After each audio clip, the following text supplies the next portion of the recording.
Service oriented architecture. Service oriented architecture basically एक design pattern है और एक मेथोडोलॉजी है वेब सर्विसेज को इम्प्लीमेंट करने की। और ये बहुत ज़्यादा मार्केट में आप समझ लें कि रेनाउंड है और इसकी यूजेबिलिटी बहुत ज़्यादा है। जहाँ पर भी आप कंपोनेंट बेस्ड सॉफ्टवेयर डेवलपमेंट कर रहे हैं वहाँ पर SOA को आप स्किप नहीं कर सकते। तो ये एक बेसिकली मेथोडोलॉजी है या डिज़ाइन पैटर्न है कि किस तरह से वेब सर्विसेज को आप सॉफ्टवेयर डेवलपमेंट में इनकॉर्पोरेट कर सकते हैं और क्या ये बेसिकली एक बेस्ट प्रैक्टिस आप समझ लें among the software development process. Service oriented architecture or SOA is our design pattern. It is designed to provide services to other applications through protocol. It is a concept only and not tied to any programming language or platform. Web service is a technology of SOA. So basically it's a design pattern, it's a concept, it's a best practice for software engineering and software development. और web services जो हैं SOA की technology है, यानी SOA जो है basically जिस technology पे बेस कर है दैट इज़ वेब सर्विसेज। और ये बेसिकली एक कम्युनिकेशन या एक प्रोटोकॉल या एक स्टैंडर्ड प्रोवाइड करता है to the service provider, service requester and service registry के किस तरह से आप सर्विसेज को अवेलेबल कर सकते हैं to other software applications. A service is well-defined, self-contained function that represent unit of functionality. तो एक सर्विस जो है ये well-defined और self-contained function है, यानी आप यूं समझ लें कि अगर हम एक प्रोसेस है यानी टेम्परेचर कन्वर्जन का प्रोसेस है तो सिर्फ उसे टेम्परेचर कन्वर्जन को फोकस करना चाहिए, इसलिए हम इसे कह रहे हैं कि well-defined। इसका कतई ताल्लुक फिर किसी और चीज़ से नहीं होना चाहिए। मीन्स कि ये किसी भी तरह से दो चीज़ों की एडिशन ना देख रहा हो, दो चीज़ों की मल्टीप्लिकेशन ना देख रहा हो। इस फंक्शन को, इस फंक्शनैलिटी को फोकस करना चाहिए कि किस तरह से आप टेम्परेचर को कन्वर्ट कर सकते हैं। टेम्परेचर क्या एज अ पैरामीटर रिसीव होगा और क्या इन रिटर्न रिक्वेस्टर को वापस जाएगा।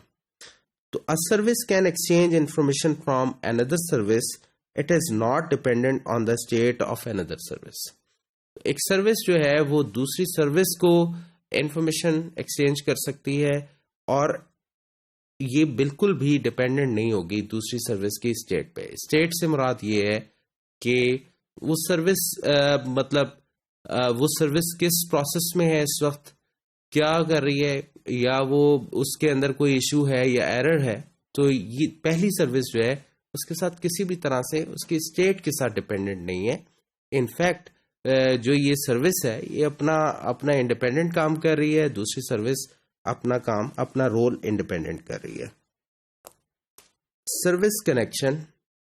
Service consumer send request to the service provider and service provider sends the service response to the service consumer. ये बिल्कुल स्ट्रेट फॉरवर्ड मैकेनिज्म है।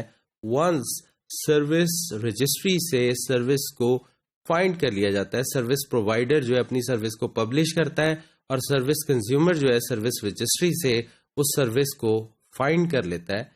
तो फिर सर्विस रिक्वेस्टर जो है इंफॉर्मेशन पास ऑन करता है, कुछ पैरामीटर पास करता है सर्विस प्रोवाइडर को और सर्विस प्रोवाइडर जो है इन रिटर्न कुछ इंफॉर्मेशन भेज देता है सर्विस रिक्वेस्टर को।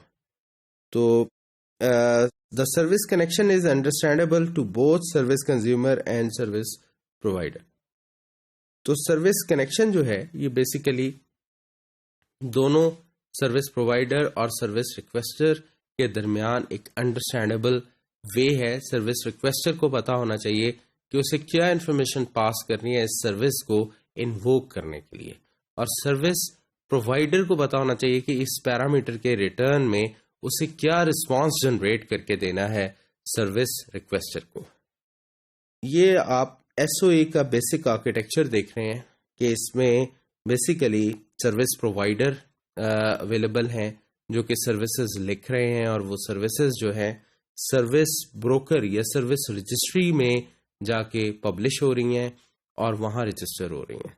सर्विस रिक्वेस्टर जो है लुकअप करता है सर्विस रजिस्ट्री को या ब्रोकर को और वहां पर उन सर्विसेज को आइडेंटिफाई करता है, सर्च करता है और देखता है कि वो किन सर्विसेज को यूज करते हुए अपना कोई बिजनेस प्रोसेस कंप्लीट कर सकता है।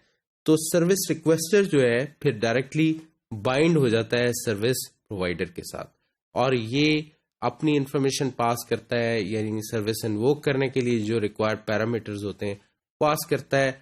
सर्विस प्रोवाइडर जो है उन इंफॉर्मेशन को वापस रिटर्न करता है टू द सर्विस कंज्यूमर और सर्विस रिक्वेस्टर। तो ये यहाँ से SOA के बारे में हमने थोड़ा सा डिस्कशन की ताकि जो है ये इस बारे में पता लग जाए कि SOA जो है ये बेसिकली कोई टेक्नोलॉजी नहीं है, ये बल्कि एक डिज़ाइन पैटर्न है, ये एक अप्रोच है जिसके ज़रिए हम अपनी वेब सर्विसेज को अवेलेबल कर सकते हैं टू अदर डेवलपर्स या टू अदर सर्विस प्रोवाइडर्स या सर्विस कंज्यूमर्स।